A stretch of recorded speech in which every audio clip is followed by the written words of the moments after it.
दादांच्या अकाली जाण्याचा धक्का त्या धक्क्यातून आम्ही कोणी सावरलेलं नाही आहे.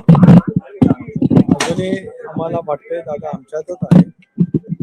त्या शोकमग्न अवस्थेमध्येच आज आम्ही सर्वजण संबंध राज्यभरात आणि यामध्ये आहोत.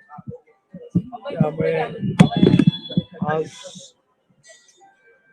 त्यांनी पक्षाचं संघटन उभं केलं, इथे त्यांच्या समोर नतमस्तक व्हावं याच विनम्र भावनेने मी या ठिकाणी आलो होतो. त्यापेक्षा मला या काही बोलायचं नाही. साहेब, सगळ्यात जास्त की तुम्ही मुख्यमंत्र्यांची भेट घेतली याच्यावरून खूप वेगवेगळी चर्चा सुरू आहे. नेमकी भेट कशासाठी होती, काय कारण आहे?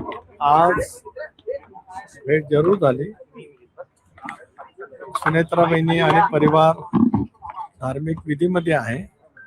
धार्मिक विधी झाल्याच्या नंतर आम्ही सर्व परिवाराशी सुद्धा चर्चा करू आणि मग त्या संदर्भातलं जे काही चर्चा आहे ते आम्ही ठरवू. जनतेच्या मनातलं, आमच्या आमदारांच्या मनातलं, बहिणींच्या सोबत बोलणं, परिवाराशी बोलणं हे आमच्या सर्वांच्या दृष्टिकोनातून अत्यंत महत्त्वाचं आहे, संवेदनाशील आहे. आम्ही प्रत्येक कृती संवेदन आणि दादांनी ज्या पद्धतीने संबंध महाराष्ट्र घडवला, आज आपण पाहत आहोत की त्यांच्या दुःखद निधनाने संबंध राज्य शोकमग्न आहे. 2 दिवस प्रिंट मीडिया असेल, इलेक्ट्रॉनिक मीडिया असेल, दादांचे सर्व स्पर्शी पैलू संबंध महाराष्ट्राने अनुभवलेले आहेत.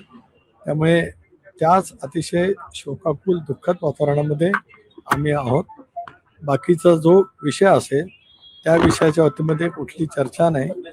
मुख्यमंत्र्यांची भेट होतीच, झाली. कालही मुख्यमंत्री महोदय अंत्यसंस्काराला आले होते. बस. महाराष्ट्रातील सर्व बातम्यांचे विश्वासार्ह व्यासपीठ,